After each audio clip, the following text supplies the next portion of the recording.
I'm looking for bars. Not seeing bars. Oh, they were seeing bars.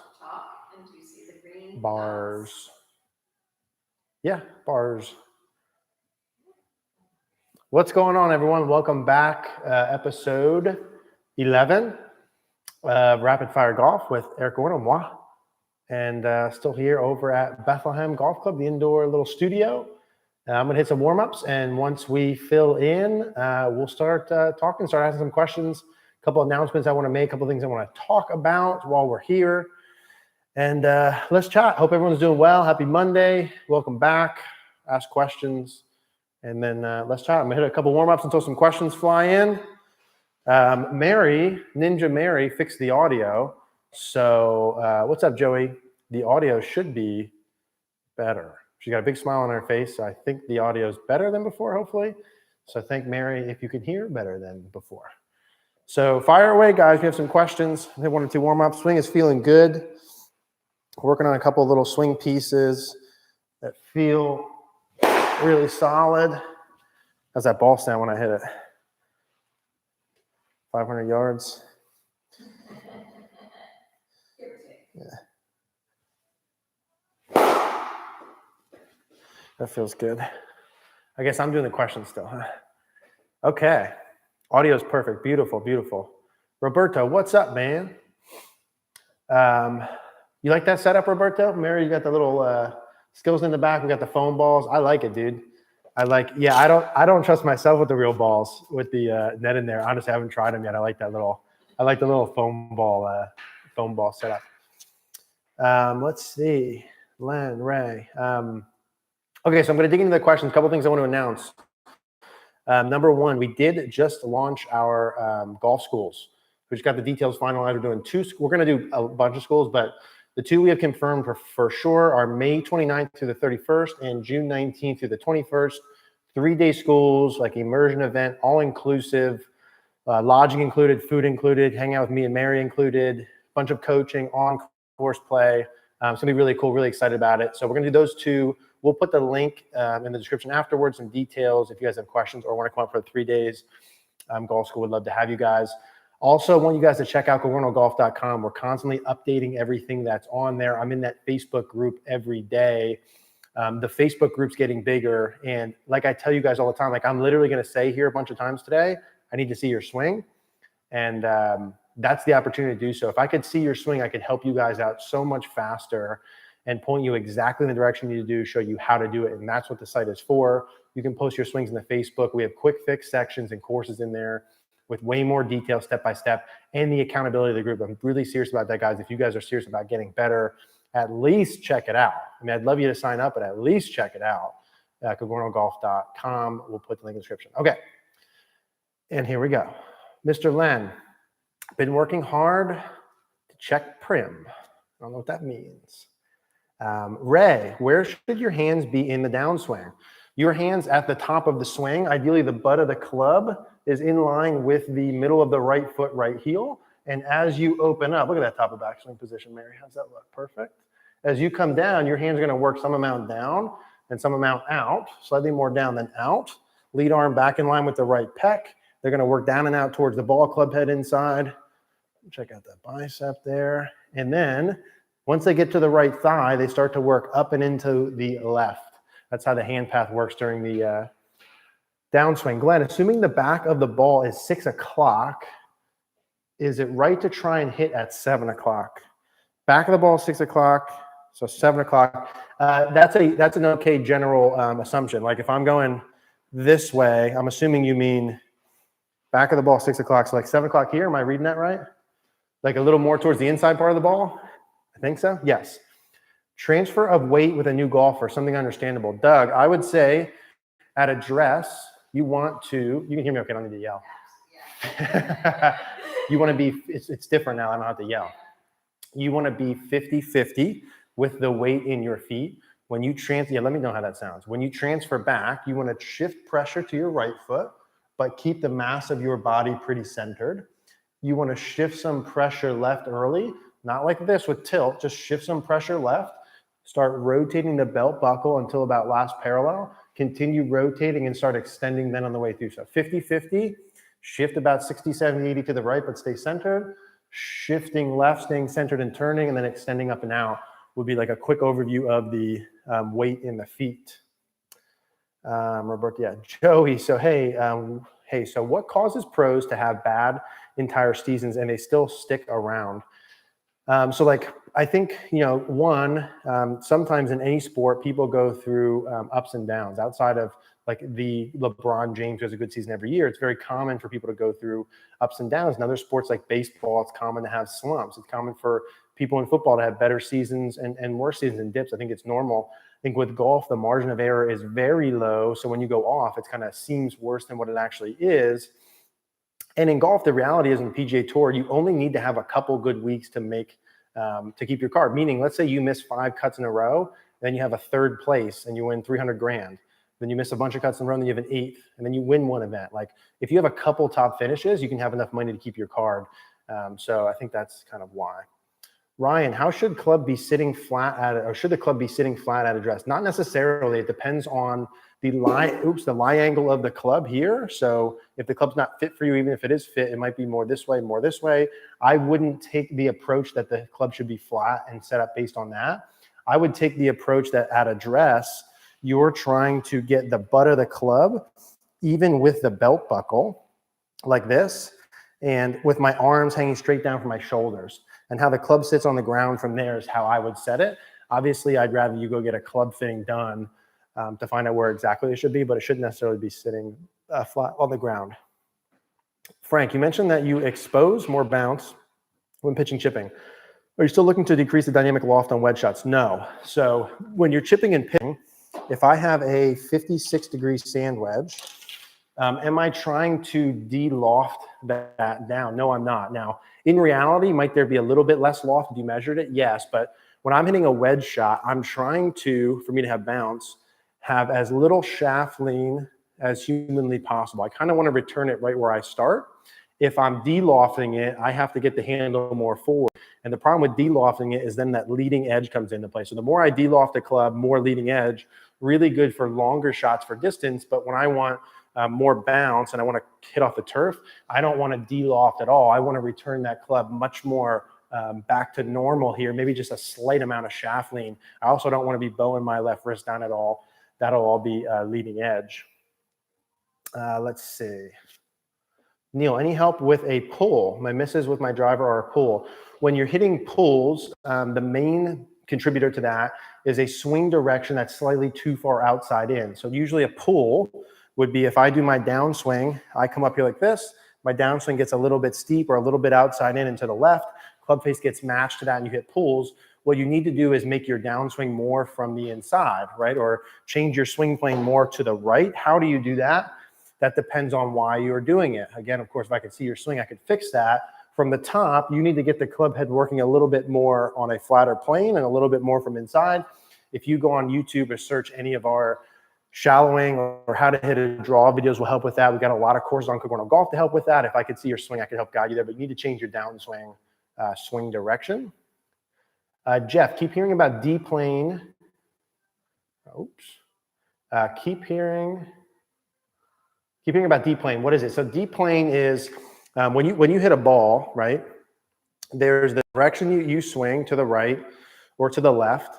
And then there's also angle of attack. So there's some vectors involved here. The baseline idea of D-plane is the more you hit down on a ball, the more it makes your path go to the right.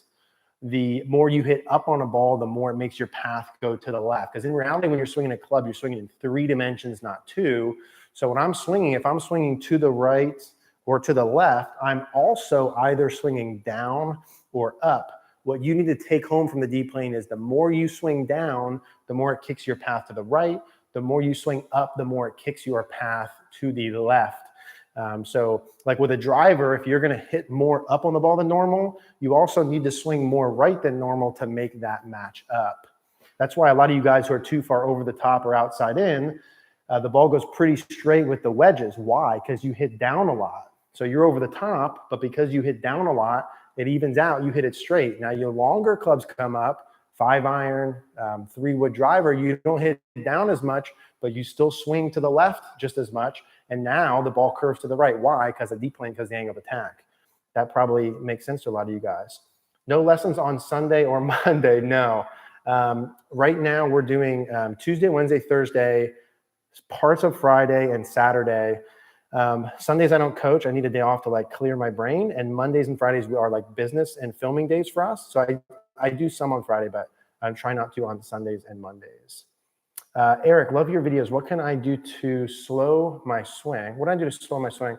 On every downswing, I want to knock the cover off. I know it affects the direction and consistency. What I would do is record yourself to give yourself feedback. Press record at normal speed. Swing as slow as you possibly can. Like let's say you have like an 8-iron and you only hit that 150. Try and make a full swing and hit the 8-iron only 100 yards. Record it, see what it looks like, see how far the ball goes. Let your brain see, oh my gosh, that's still going normal speed even though I feel so slow. And then you just have to make that change. Like, Rick, if I asked you, how do I eat vegetables more often? I don't like eating vegetables. What would your answer be to me? Like at some point in time, you got to put vegetables in your plate and just eat them. Like at some point in time, you have to just slow your swing down. But I think if you see it on there, it'll probably help. There's other things you can do with tempo and stuff like that. But like at the end of the day, you got to do it, right?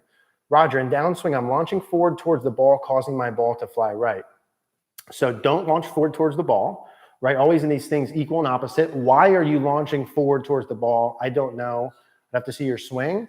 But if normally you're going forward towards your toes and your head goes forward, then you should probably feel the opposite, which is get your butt line breaking the line back here, get your weight more towards your heels as you make your downswing. How much? Probably a ton. Probably exaggerate way more than you think and record it and see what it actually looks like. And I bet you won't do it as much as you think. That's going to be the stock answer for everyone because it is true. Len, trying to get checkpoint 1 in the takeaway. Always get the club head too far outside the hands help. So checkpoint 1, for those who don't know, is during my takeaway, I'm trying to get the club head about even with my hands with the club face just tilted down. Can you see that okay? Right, like that? That's what I'm going for. So he's saying he's outside here like this. Why would someone be outside? 2 main reasons you're probably outside with the club head, if that's what it is. Not enough forearm rotation or too much hinge. If I take my normal setup and do a takeaway, the more I hinge the club vertically, the more it goes up and outside. And the less I have forearm rotation, if I have no forearm rotation, it will go too far outside. Now, too far outside is better than too far inside, but can still be a problem. What should you do? Either take some of the hinge out or add a little bit of forearm roll. How much should you do? Do it to the point where when you record yourself, the club head's even with your hands at first parallel. That's going to be like the title to the book. Record yourself. Steve. Hey, Eric. Hey, Mary. Hello. Mary says hi. Any chance you can make a video on mindset? We can. We're going to have a lot more of that on cogornogolf.com. The problem with us doing mindset on YouTube is it's not sexy. And like, to be quite honest about it, if no one watches the videos, and it doesn't matter how good the video is. And so we really have to do topics, unless you can, if you have a YouTube title that makes mindset more sexy, then maybe we'll do more, on that. But mindset's a huge part of it, Joey, what tips can you give on finding a local pro? I don't want someone who doesn't know what they're doing or can teach what's best for me. Yeah, it's tough, man. I think, listen, finding a golf pro is like finding someone in any industry. There's good doctors, not as good doctors, good lawyers, not as good lawyers, teachers, whatever. So, maybe go try one lesson. Don't sign up for a big package and see how it goes and see how you like it. Maybe find out from people you know who are good players, like who do they work with? Who are people they took lessons with and they have recommendations? Recommendations from your friend and word of mouth is still the best. You can look online and see what some people do like that, or traveling, come see me, man. Roman, hi, Eric. I enjoy the live shows. Thanks, man. Appreciate it. We enjoy them too. We're having fun. Steve, golf school sounds awesome. Yeah, I think they are going to be awesome, man. This is our first year doing them, but I think we're going to crush them, and I think they're going to be super cool if you want to come up for 3 days. Mary put the link with the details down there. Sounds great. Let's see. Can you talk about releasing at the target versus at the ball, Matt? Where you should release the club depends on a couple different factors. In terms of release pattern, I think more swing direction when I hear that. So should you make the club head work and kind of release it down the line, to the left or to the right? In reality, in a stock swing, the club head's moving up and left for everyone. So once you get to about down here, the club head's kicking out, the hands are working up and left, as you rotate your body. So because I'm rotating my body, it should be working to the left. What should you do and what should you feel depends on where you're coming from. Someone who's too far over the top, certainly I wouldn't tell them the same thing as someone who's too far inside out. So if you're too far inside out to the right, you need to get your release more kind of normal, so you're going to feel more left. If someone's too far over the top and left, you need to get your release more normal, which means you got to feel like it goes way out to the right. So what you need to feel depends on where you're coming from. We have a couple videos on YouTube on like the perfect follow through. Or if you search my name and follow through, you'll find some information on like how you should do that. Plenty of outs. Really liking my shallowing. Really like my shallowing. Now I bow my left wrist at the top and flex it more coming down. Love it. Only problem is left wrist is painful to do this. Is this unusual, doing it wrong? Yeah, not sure. I mean, some people, when you go up to the top, don't like this flexing part and they can't do that. In that scenario, I would say stop doing it then and strengthen your grip. So how much you bow your left wrist at the top or in transition to square the club face is directly related to how strong or weak your grip is. The weaker your grip, which would be more like this, okay, more like V's kind of right here, I don't know if you can see that. The weaker the left-hand grip, so like this, weaker grip, you need more bow and you need more bow just to get the face square. If my grip is stronger, like this, V more collarbone right shoulder, now look at, I got cup here, but my face is still square. I got cup there, face still square. So if you can't do this and you don't like that, which I have a hard time with that too, I just strengthen my grip a little bit and then a little bit of cup is okay. Ken, Eric, a lot of flexion with the left wrist at the top of backswing and feeling holding that down to impact. Yet on video, club face is still open and a lot of flipping action to close face. Thoughts? Strengthen your grip. Robert, who is going to win the Masters? You heard it here first, Tommy Fleetwood. No, Mary and I were joking around before. I'd like, I mean, I think those top guys could play good, man. You know, I kind of feel maybe a little fire for Tommy Fleetwood down the stretch. Would love to see Tiger in the mix. I think if there's a bunch of, Kuchar just seems to be top 10 every week, so he'll probably be in the mix. Would love to see some of those top guys playing well. I like watching Jordan Spieth. I never know what, I never know what Jordan Spieth's going to do. When I watch him golf, I love watching him because he could like make a triple or go eagle, and I just like never know. It's interesting watching him play golf. Yeah, it's crazy. Okay. Shout out to your Masters champion. Yeah. Paul, yeah. I don't know if you guys saw Matthew Vitale, one of our players, won the drive, chip, and putt for the 12-13 age group. He was on SportsCenter Top 10 this morning. I posted on Instagram about it. He made it hold his chip, hold one of the putts. Was super cool. He said today that Tiger and Justin Thomas said they like recognize him and stuff. Yes. So it's cool, cool for him. Let's see here. Where am I at? Okay. Do you think some swing methods are bad for the back? I think golf in general is bad for your back, and any kind of doctor I've talked to, anyone in therapy or physical therapy, anything like that, chiropractor, maybe there's better or worse ways around it, but it's just not good. Like fast food over time is probably not good for you. There's better fast food and worse fast food, but it's still fast food. Like I think golf swing is the same way. I don't think there's any such thing as like an easy way on your back. I mean, you're swinging an object 100 miles an hour tilted with side bends. Difficult process. So yeah, I think they're all kind of not good. Carrie, hello, Eric, 6'3", been hacking for 40 years with no distance. I know it's early extension, no rotation. When I stay low and rotate around, I feel as though I'm going to hit fat or even shank. Yeah, maybe you would, man. Yeah, I would have to see you doing it. I think if normally you early extend and your chest gets away from the ground and your arms extend a lot, and you just during your downswing got your chest closer and still extended your arms, then you might do that, hit fat and shank. I think the key is normally, right, chest away, arms lengthen. We have to change both of those, not just one of them. So if now my chest gets closer, can I still lengthen my arms? No, that's not going to work. I need to keep my right arm a little bit more bent longer. Then how do I hit the ball from there? I have to turn and shift to get it forward. So if you're going to change your body orientation and your bends, you have to change your arm and wrist structure to do that. If your upper body, chest and right shoulder get closer to the ground, then something needs to get shorter. Your right arm and your right wrist more bent back. Now to do that, you have to turn. Do elite level golfers do that? Yes, they do, because they turn and their club face is lined up. If not, or you have any kind of open club face at all, your brain is not going to do that, and it's going to stand up and throw. If you're steep at all, you're going to stand up and throw. So if your club face is open or you're steep, that ain't going to happen. We did it today. All those guys and gals who do it good, where's their shaft coming down? They're here, and their face is square. If you're here or your face is too far open, nothing good's going to happen, quite honestly. Jim, working with the best swing for seniors when hitting off the ground. My spine is tilted like I'm hitting driver too far back. Any help for getting spine centered over the ball? One would be turn more, right? So like same thing. If I'm back here like this and I have a lot of tilt, or I have you set up to the right for the senior golfer video and swinging way to the right, again, that's one pattern, you know, ball back, hit kind of a sling draw.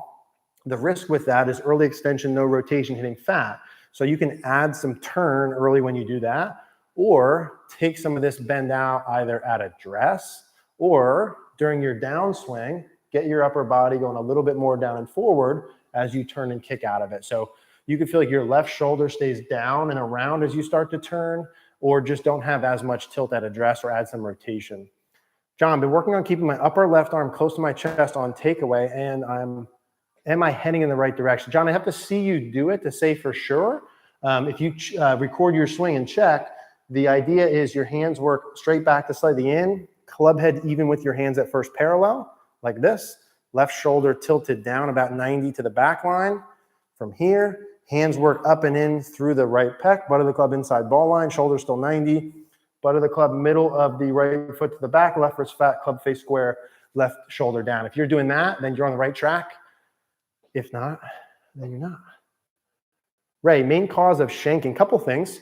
One could be the weight in the feet. So a lot of times when the weight's going too far towards the toes, your body's going too far towards the ball during the downswing, which could be a bunch of different reasons.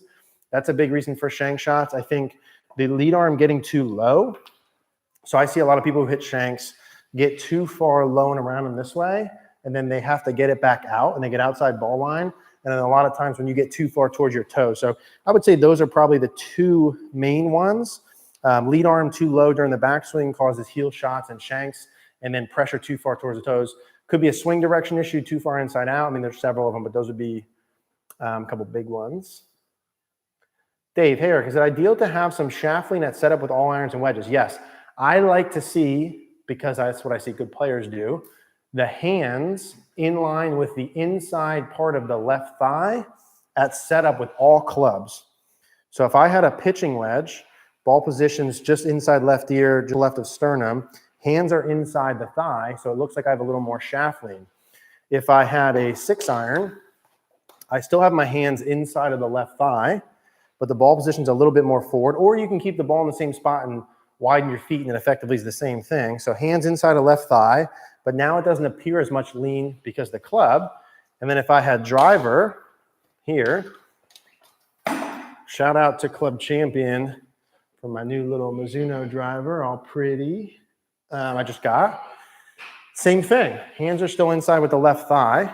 Okay, but now the ball's more forward, so it looks like I have no lean whatsoever. But all the clubs, my hands are in line with the left thigh at address. Adjust ball position or feet width accordingly. Jay Warner, tried pass release on range today. Half swings at 20% power. Really hard to dial back to 20%. Felt more like 50%. Really helped direction accuracy while just looking for solid contact. Yeah, 100%. I think that's one thing that's for sure going to help if you have the club face and swing plane in order. Listen, guys, there's just there's no getting around the fact that you need the club face and the swing plane. Like 90% of anything we talk about is not going to work very well if you don't have this on a good plane during early transition and the club face, okay? So like how do you define that? When you're during the downswing and you get the left arm parallel during the downswing, the butt of the club, if this is my ball target line, let's say this is my ball target line here. When I get up to the top, I should be roughly here. When I get to left arm parallel, that butt of the club is pointed outside the ball target line. If this shaft is too steep, or if my club face is too open, you can't get your right elbow back in front. You're not going to turn good. You're not going to have a good release pattern. All that stuff is an after effect of the things that happen earlier on. Like it's so important. That's why we did our master classes in order like that. We're like shallow shaft first, and then add rotation, right? It's like slice fix the face, Shallow your downswing second, get the club plane online. Rotation third, because you should do things in that order. Club face first, swing plane second, rotation third. I'm going to say that again. Club face first, swing plane second, rotation third. Club face first, swing plane second, rotation third. Which means if your club face is open and you're doing rotation first, guess what's going to happen? You're going to fix how many of those two? None of them. If your club face is open and you're trying to shallow your downswing, which one of those two are you going to fix? None of them. If your club face is open and you fix your club face first, what are you going to fix? One of them, okay? And then you do shallow and then you do rotation. That's big. It's important. It's important. Let's see here. Steve. Eric, when pros warm up on the range at a tournament, they go up through the bag hitting balls. Then when they get to the driver, their caddies give them different balls to hit. Any idea why? No. Nope. Never heard that before. I don't know why that happens. Hey guys, okay, cool. It's Mary. Sam, recent video on the 3 pieces of the backswing was fantastic. Thank you. In it, you teach an early wrist hinge. Was that just for the purposes of the drill, or do you advocate that for real swing? That's just for the purposes of drill. So when you're doing a takeaway, in reality, there's 2 main things that happen. When I get to here, there is a hinge and a forearm rotation. So when we break the takeaway up, a lot of times I'll go here, go to the right thigh with basically no action. From my right thigh to the takeaway, there's a soft hinge and a little bit of forearm rotation. So from here to my right thigh, there's not a lot of anything, a little bit of chest turn. From my right thigh, from here to that first parallel position, there's a little bit of a hinge, which without roll would be like this. And there's a little bit of a roll, without hinge would be like that. So you marry those two together, hinge and roll, to get right here. If normally you're at the right thigh and you get too much roll with no hinge, there's you there. So you need to add a lot more hinge and no roll. So that's why I normally see this. So the feeling is get to the right thigh, hinge it out this way, and go up, because if you feel that you normally roll too much, it'll go right through your hands. Ultimately, the checkpoint is the end goal. You guys should be looking for checkpoints. Record yourself and adjust accordingly. Your club head should go right through the hands, face heavy tilted down. Clay. I like that spelling of clay, if I'm saying that right. I'm working on fixing early extension as it releases my right elbow. I'm trying to keep some right elbow bend, but find it hard to just try and hold that flex to impact. Any other feels? Yeah, get your upper body closer to the ground. So if you're early extending, your pattern is chest away, legs extend, hips forward, arms straighten. Your pattern is chest away, legs straighten, hip forward, arms straighten, in no particular order. So the opposites of all of those would be good. What is the opposite of all of those? Your chest goes farther, so you want to feel closer. Your legs straighten, so you want to feel bend. Your hips go forward, so you want to feel back, right? All of those things. Your arms straighten, so you want to feel bend. You were doing the fourth one there. You can do any one of the previous 3, and then it'll force you to keep your arms more bent. Martin, what's your shot process for hitting a 2-iron? Love your work, thanks. Thank you. Nothing different. What's your shot process for hitting a 2-iron? I don't hit a 2-iron. I go through 3-iron right now. I think I go up to 3-iron hybrid, and then I go 3-wood, and then driver. To be honest with you, like the amount I play golf and where I play golf at, I don't need a club in my bag like that. If I was doing more tournament golf, I'd do it more often. I wouldn't do much different with a 2-iron than anything else. In reality, I'd hit a 2-iron off the par 4s that are short and tight, or occasionally on a par 5. A 2-iron for me, in all honesty, is probably like 260. So like I don't need that a lot right now. My driver is my best club in my bag, so I hit driver off a lot of the tees. But what I would do would be really nothing different than my other clubs. Roger, hey Eric, how do I stop swinging over the top? Swing more from the inside for sure, right? It depends on why you're over the top. Is it from a lack of body turn? Is your club face too open? Why is that happening? If I knew why, I could fix that, which is another reason why you should check out CogornoGolf.com to post your swing up so I could see it, because I can help you really quick. But without seeing it, I would do some form of a downswing drill, right? And listen, this is the problem with this, and this is why I'm saying this so much, is like, I'm going to give you right now, based on that question, which this is a question, this is what you're supposed to do, ask questions like this. I'm going to give you a big guess, right? But if you do this drill, it may work. Like it may work, But if I knew what you were doing and why you were doing it, and I could change that root cause, it would for sure guaranteed 100% work. That's why I'm saying go check out cogornogolf.com, go post your swings on there, because I can tell you in like 2 seconds, here's why you're over the top, here's exactly how you fix it, here's your feedback, boom, do it. Now I have to say, you know, here's a starting point, but without me knowing. So I really hope you guys check that. Really guys hope you checked out. What I would do in the beginning without seeing would be do one of our draw stations or shallow stations where there's an alignment rod behind you and learn to get the club head working more from inside, or put the stick in front of you and learn how to get it exiting more to the right. Again, without seeing, you got to make sure your club face is square. You might do, we have a video called how to fix your weak fade or how to hit a draw, which you can do. Both of those stations in there. Learn how to get the club face square on the way through. Maybe even doing some of these where you're kind of exiting to the right and rolling, and then gradually hitting some like this. Learn how to get the ball curving to the left first, square the club face, and then fix the path part second as a stock answer. Let's see here. Need a full swing and putting lesson. Should I just schedule a double lesson? Yes. Yes, you should. We could do that in we should be able to do two, like both that in 2 hours, or just 2 like separate days. But if you're going to travel in, then just do like a 2 double session. Vandy, early extension help. My rear comes slightly off plane at midpoint of downswing. Early extension help. My rear, your butt, I'm assuming, comes slightly off plane at midpoint of downswing. Working on getting left hip up and to left. Any thoughts? 5 index. If you could rephrase that for me, I will gladly answer that. I'm not 100% sure what you're asking me there. And then I'll gladly answer that. Robert, when you say, if I can see your swing, does that entail joining for cogornogolf.com for the monthly fee? Yes, it does. Not blowing the swing of the site and waiting for your analysis and recommendations. Yeah. When you join, you get access to the Facebook group. In the Facebook group, you can post your swings up.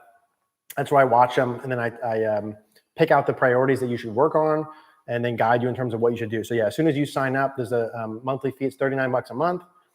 You post your swings up there. It's genuinely the best thing you could do to get better if you want to work with me.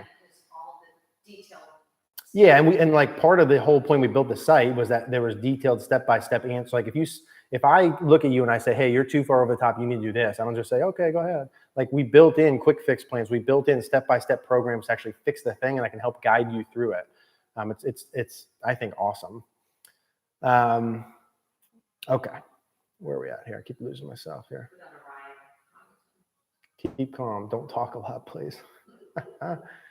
we're past that point. Yeah.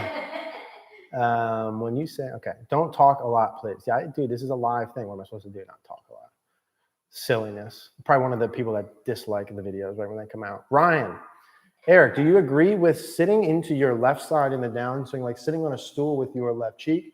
I have this feeling in my downswing. I think yeah, 100% like that. In reality, during the downswing, from the top here like this, there's a down and forward, there's a turn, and then there's an extend.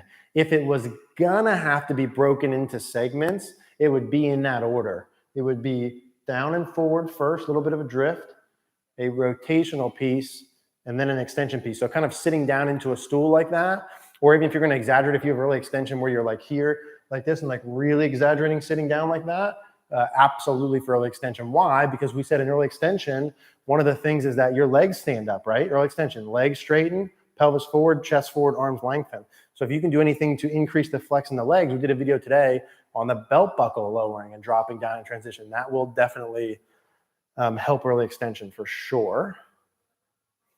Demario. Hey, Eric, my head slightly moves forward in the backswing, but moves backwards and down as I get in the downswing. Usually hit big draws or hooks. I also think this doesn't allow me to get to piece it. Yeah, I would rather that not happen. I have some good players. So if here's normal, if you draw the circle around the head, I'd prefer you to basically stay in that going back. And then you're going to go probably a little down and forward with a shorter iron. And then normal with a driver, you're going to stay in it and then kind of back up a little bit. So it depends on what club. But if you go forward and down, then you have to catch back up for that and go up and back. And usually the up and back is correlated with an extension part and then a lengthening part, which means too much dynamic loft, which means the ball would go too high. Your dynamic loft is typically too high with that. You can get away with it and play like a flip draw pattern, but I'd prefer you to stay more in the circle. If you're going too far forward, watch pressure in your feet. Make sure don't have too much pressure in your lead leg, lead foot. Make sure you have enough turn when you go back, and just give yourself feedback. Like record it and draw that circle around your head and adjust your feels. Now that we're about halfway through 2, I want to make sure I say it so I don't forget. Next week, like one time only, we're going to have to switch the times. I have to do like a little medical procedure in the afternoon. It's the only day I can go. So we're doing it's nothing life-threatening. So we have to do 11:30 next Monday. We're going to call it like a master's special. Monday of next week, we're going to be at 11:30, not 5. This will be a one-time thing. Yeah, 11:30 a.m. Eastern Standard Time next Monday instead of 5. One-time thing. Couldn't get out of it. And then we'll be back to Monday. So we're going to probably do another post, but for you guys here, next Monday, 11:30, one time only, and then back to 5 o'clock. So I'm going to say it so I don't forget. It's hot. I'm sweating in here. We're finally back outside at Bethlehem. It's nice out like this. It's hot. It's like 80 degrees. So your boy's sweating here a little bit. Chris, Eric, thank you for your videos. You're welcome. You're so right when you say you have to go drastic. Yeah, for sure, man. Could I have my driver well until I had to do a skate? Yeah, absolutely, dude.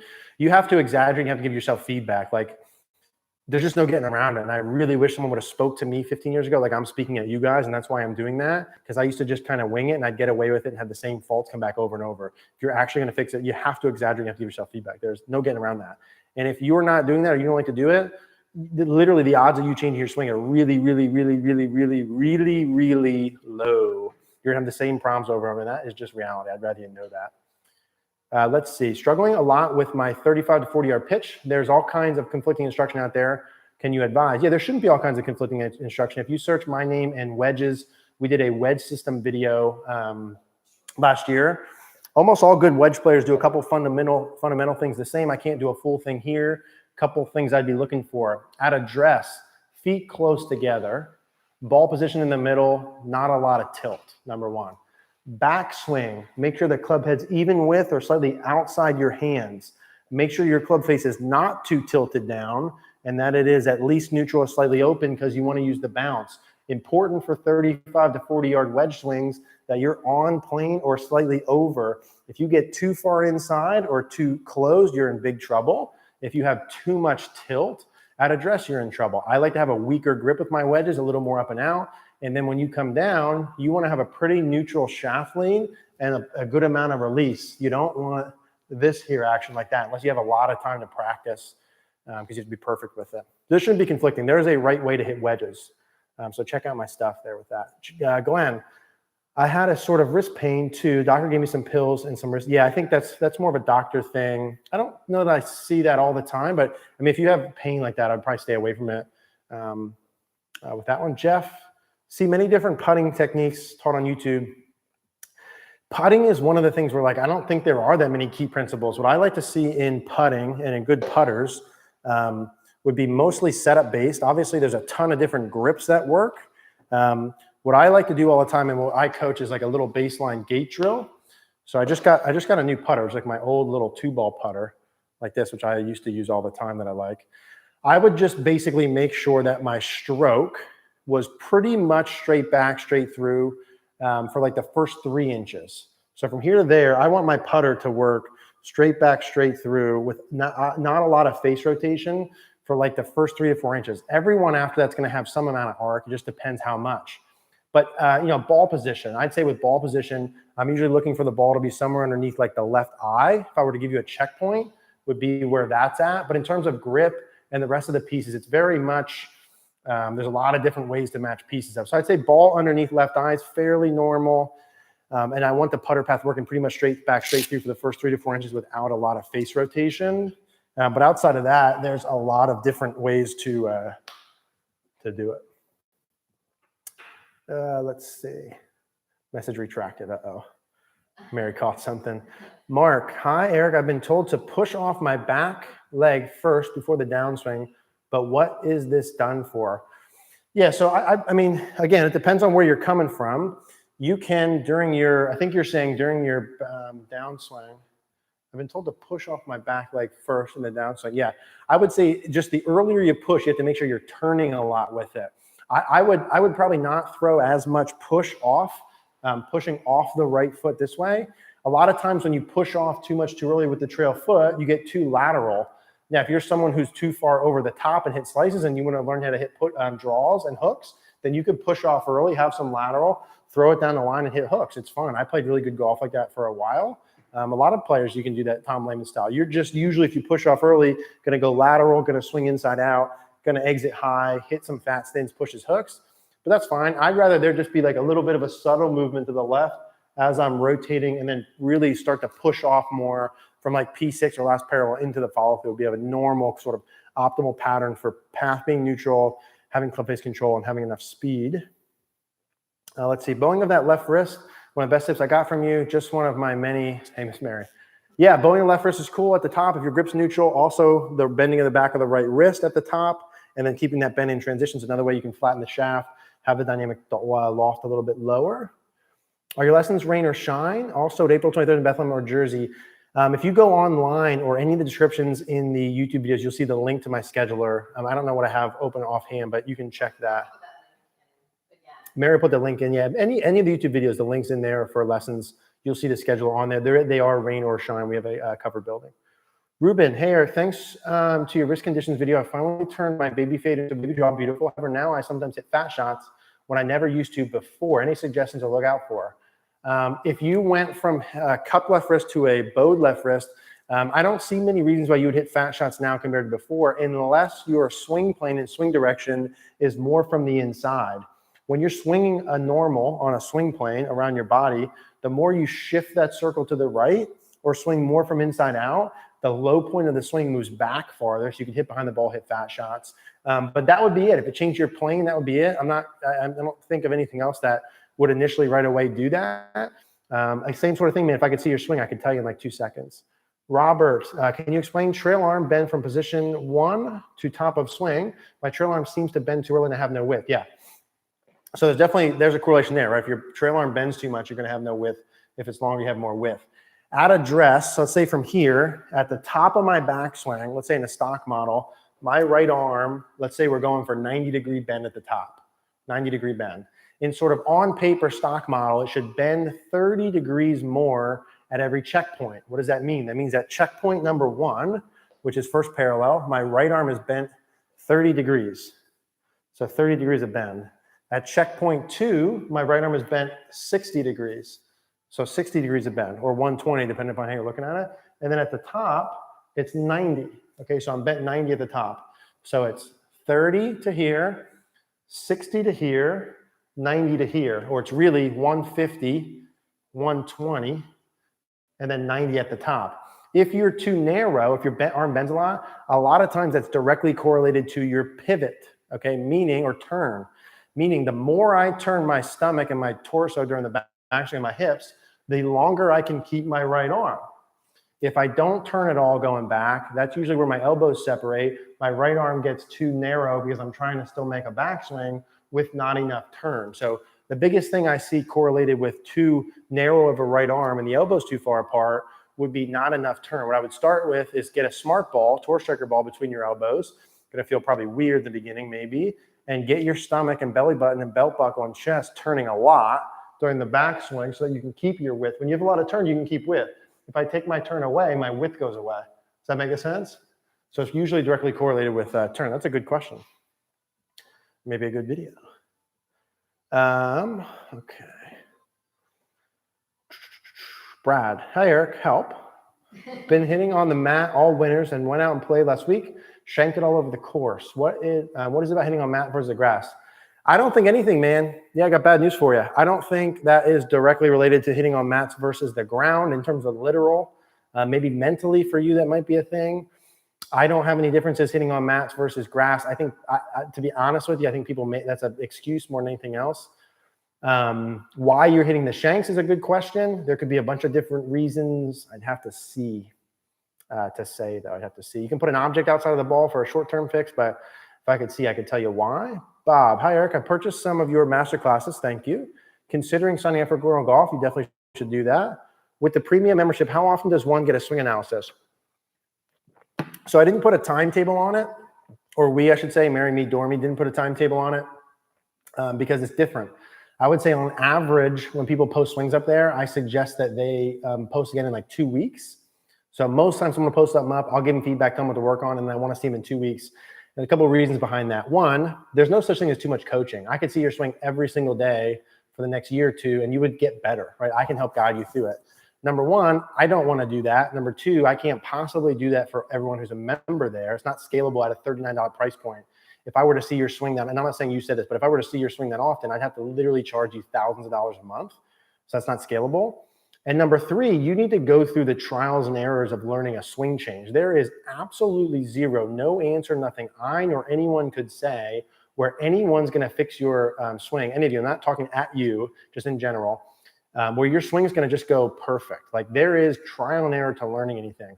We're doing golf schools for the first time this year. Guess what? The process of setting it up, trial and error. The first time I learned how to teach, do this live thing, we're still figuring out the audio. We're in week 11. Trial and error. It's going to be the same thing as you fix your swing. And I need you to go through that so that when you're on your course by yourself and playing, you understand how to fix it, and I guide along the process. So that's a long answer to what should be a short answer to your question, which is every 2 weeks. You should, Bob, 100% join Cogorno Golf. If you like the videos that we do, it will be the best thing you could possibly do to get better at golf. And it's $39. It's $39. Okay, my golf lessons are at $150. They're going to go to $200. We're going to do golf schools for thousands of dollars. It's $39. It like almost blows my mind that some of you guys wouldn't go on there if you genuinely think that the videos we're doing can help you. So yeah, I would 100% suggest that. Edward, hanger drill to help turn the club down. Best tip I ever had. Beautiful. Played the way last Saturday. Picked up at least 3 to 4 strokes. Love it. Love it, love it, love it. Yeah, the hanger is just the best way to feel wrist conditions. I don't think sometimes we try and get new drills and do fancy stuff. You just need a hanger. You need a good hanger in there if you have a neutral grip to get that, and just learn how to do it. And if it sucks and it's hard in the beginning, give yourself enough feedback and it'll get easier over time. Ed, could having the club across the line at the top of the backswing be a cause without 100%? If you're across the line at the top like this, number one, you better have enough swing length. If you're across the line and short, you don't have enough time to replane the club, most people. If you're across the line and kind of narrow here like this, or you're short and don't have a big enough turn, it's almost always going to be steep in transition. Across the line with a long enough swing or big enough turn can be really good. If you go across the line with a big turn and get up here like this, and then you have time to pivot well and it's cool. But if you go across the line and you don't pivot well and you pull it all, it's going to be steep. That's why, and we just did a video on this today. If you go up to the top and the club's more over here, some guys like that more, because even if you pull down or you slide, you can still get it in front of you. If you go across the line and you pull down and slide, it's going to go vertical. So I would go get it a little bit more on plane, and then you have some more freedom to not be perfect during the downside. That 100% could be wire steep. Where are you located? We are in Bethlehem, Pennsylvania, and hopefully Florida this winter. If any of you guys have like a huge beach house, $5 million beach house in Palm Beach, and you want to let us stay there for like 3 months, perfectly fine. Just let us know about that. No, we're in Bethlehem. Emma, hello. Yeah. Hey, Eric, interested in seeing you for a 1-hour lesson. Do you use Swing Catalyst or TrackMan? I don't use Swing Catalyst. I do use TrackMan. I didn't see you post that, Mary. The link for the lessons will be in, Mary just posted it. Beautiful. It's down here a little bit below you, and it's in all of the descriptions to our videos because Mary puts it in because she is awesome. Owns a feet. Thanks. You're welcome. You're welcome. John, how do you use the G4 7-iron for? What does it do for your swing wise? What I like to use that for, I like using the orange whip. Like genuinely, I do like it. The orange whip for warm up, like my tendency is I don't turn enough. So for me to have a club that's whippy, it forces me to take my time, get a big turn, and then go through. I like the orange whip for warm ups because time is related to how much turn you have. When you make a backswing and you go really fast, you don't give yourself a lot of time to turn. As you can see, I talk fast, I think fast, I go fast. So for me, I swing fast when I go. So the orange whip makes me take my time. If I take longer during my backswing, what does that mean? I have more time to get open. That's what I like that for. And then the G4 7-iron to me takes it to the next level because I can actually hit balls with it. So I like doing that. Normally, if I'm going to the range and I'm hitting balls, which for me is usually like before we shoot a video, I'll hit like 10, 15 warm-ups or like maybe here and there. I don't hit a ton anymore, but I'll do that before I even hit balls. It's just like a warm-up, like a loosen-up thing. So I like that a lot. Link is in the description from our consistency video, I think. Maybe this one too. Eric, any feel for loading the trail hip in the backswing, feeling pressure in the glute or down the inside of the trail leg? Thanks. Yeah, I think a good drill would be what you just said. I think when you go back, you're like this. I'm looking for the trail leg and hip to turn. If there's a line down my right leg like this, I'm looking for my trail hip to turn right on that or create a little bit of space. I don't want to create a ton of space. If this line is here, I want to just create a little bit of space. So when you do that, you may feel some tiger glute activation here on the way back. I think in terms of a drill, what you just said there in terms of feel would be good. I don't know that you need a feel. And then inside of the trail leg, that's cool. Jeff, PJ winner this week had bent left arm on top of the backswing. Is straight left arm something to strive for? No.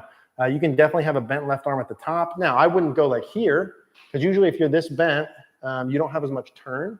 So usually there's a correlation with width here. Also, when you get too bent, it's really easy to get too narrow and too steep. So usually a little bit more width is easier if you maintain width in transition to get the shaft on plane during the downswing. So I wouldn't go nuts about trying to straighten your left arm, but I also wouldn't be like super here either. Nick, distances start to bunch up at 5 and 4 and tend to take deep divots with low ball flight, too much bow, something else. Yeah, usually that is a angle of attack or dynamic loft issue.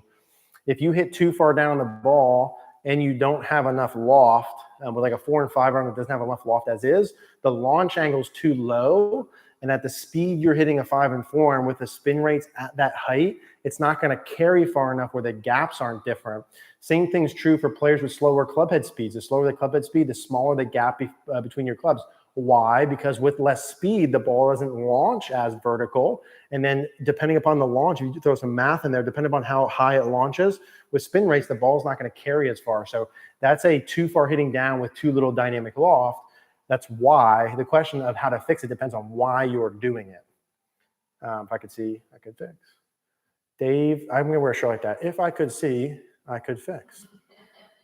Post-impact, is full extension and forearm supination directly related? Yes and no. I mean, how much when you come through here that you're going to have supination of your forearms is a lot related to your grip pattern. So weaker grip, the weaker the grip, the more supination you need to have.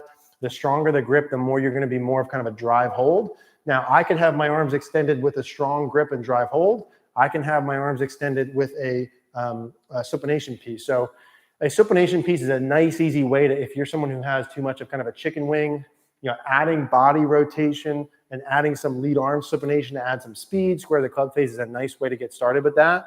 But it really depends on your grip and body rotation. But you can be extended with both of those. His arms was straight when he struck the ball. Yeah, left arm straight, usually right arm a little bent or straight-ish. Perfect. See you on the 23rd. So glad I finally found you. Yeah, absolutely, man. Happy to have you. I think, man. I'm saying, man. No, we're gonna have fun.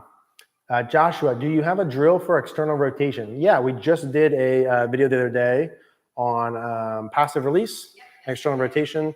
That's for the downswing part. We have some videos on external rotation during the backswing. If you want to do that as well, you can check that. I've searched my name and external rotation.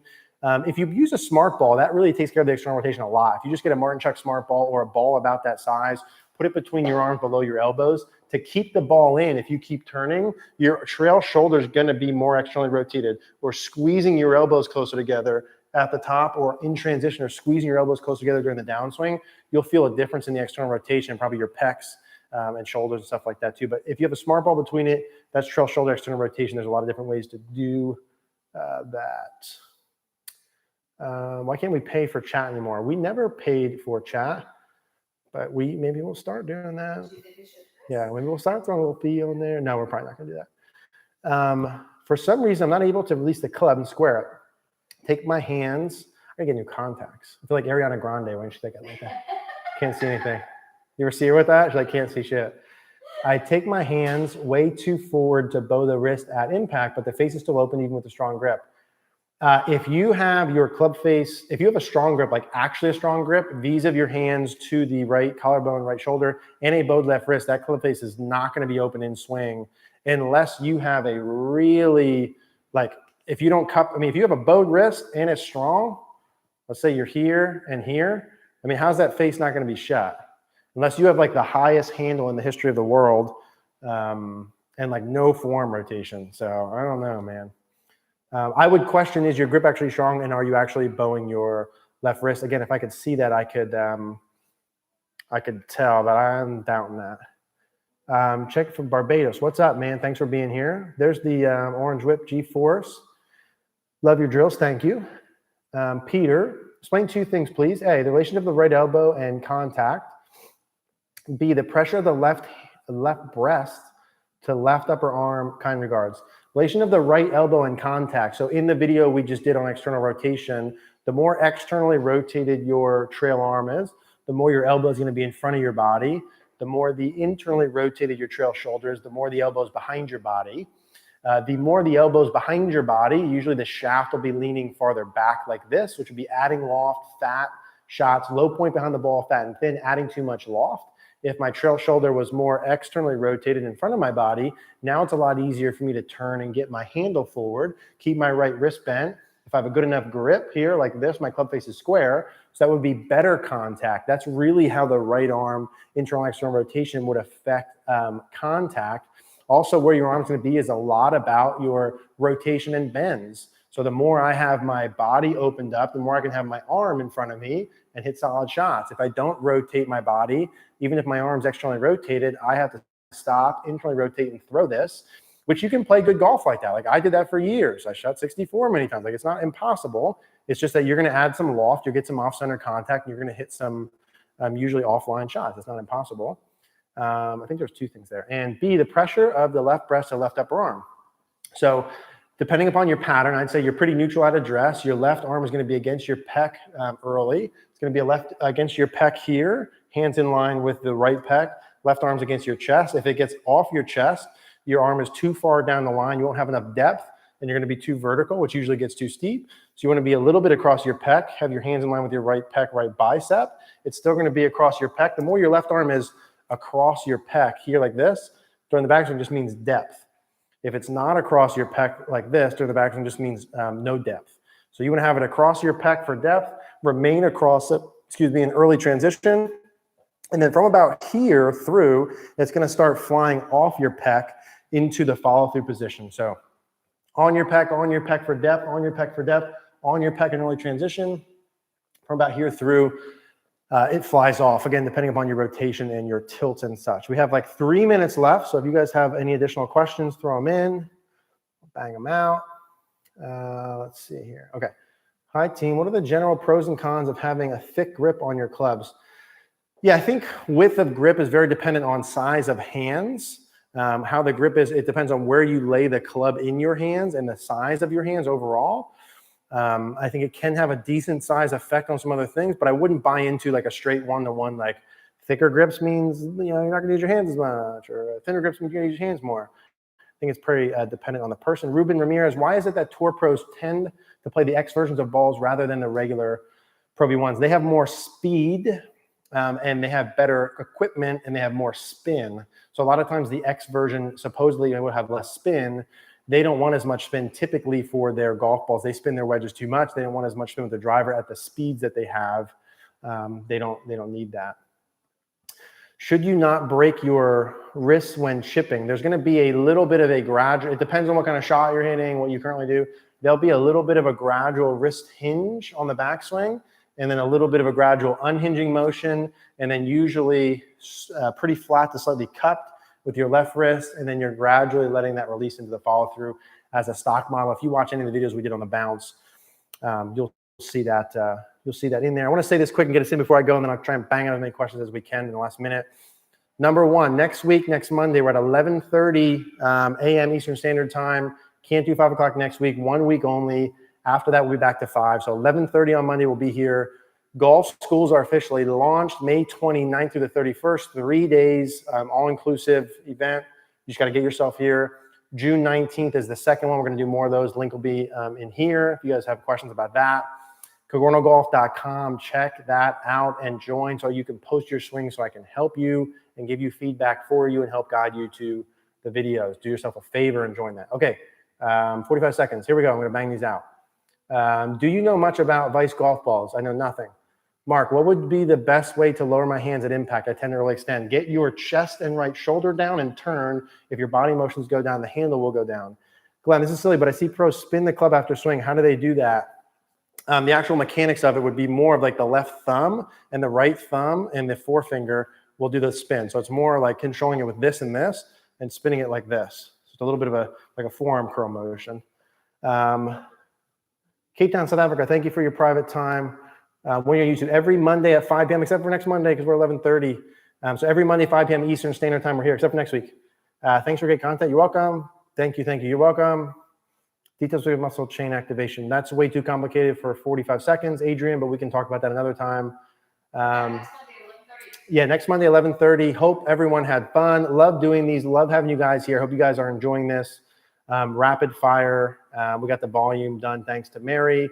One more time, golf school's done. If you guys want any question or want to ask about that, we'd love to have you guys there. Next Monday, 11:30. CogornoGolf.com. Do yourself a favor. Okay, guys, hope you enjoy the Masters week, and we'll see you next Monday.